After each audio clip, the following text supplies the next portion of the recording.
அடுத்ததா முயற்சி ஸ்தானத்துல சுக்கிர பகவான் உட்கார்ந்துருக்காங்க. ஸோ கண்டிப்பாக சிறு தொகைகள் வரவேண்டிய தொகைகளை ஏற்படுத்தி கொடுக்க போது. இளைய சகோதர சகோதரி மூலியமாக ஒரு நற்செய்தி உங்களுக்கு காத்துட்டு இருக்கு. அடுத்ததா சொத்தா இருக்கட்டும், இருக்கிற வீடா இருக்கட்டும், கண்டிப்பா அந்த வீட்டுல ஒரு கணபதி ஹோமம் பண்ணிக்கிறது சிறப்பை ஏற்படுத்தி கொடுக்கும். சொத்து புதிதா வாங்கணும் அப்படின்ற நிலையில இருக்கிறவங்க இந்த மாதம் கண்டிப்பா அதுக்குரிய மாதமாக இல்லை. அதையும் மீறி முயற்சி பண்ணக்கூடியவங்க ஜாதகத்துல தசாபுத்தியை பார்த்துட்டு செலக்ட் பண்றது சிறப்பை ஏற்படுத்தி கொடுக்கும். அடுத்ததா பிள்ளைகள் வழியில கொஞ்சம் ஆரோக்கிய விஷயத்துல கவனம் எடுத்துக்கிறது சிறப்பை ஏற்படுத்தி தரும்.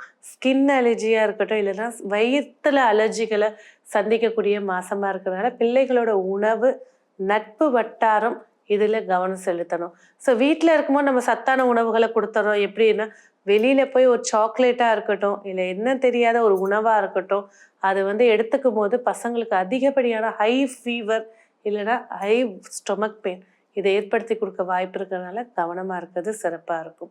படிப்பு விஷயத்தை பொறுத்த வரைக்கும் சிறப்புகள் நிறைய இருக்கு. புதன் பகவான் திக்பலத்தோட உட்கார்ந்துருக்காரு. படிக்கலைன்னு சொல்ற குழந்தைங்க கூட இந்த மாதம் சிறப்பான மதிப்பெண்களை எடுக்கும். படிப்புல கான்சன்ட்ரேஷன் ஸ்டார்ட் ஆக போகுது.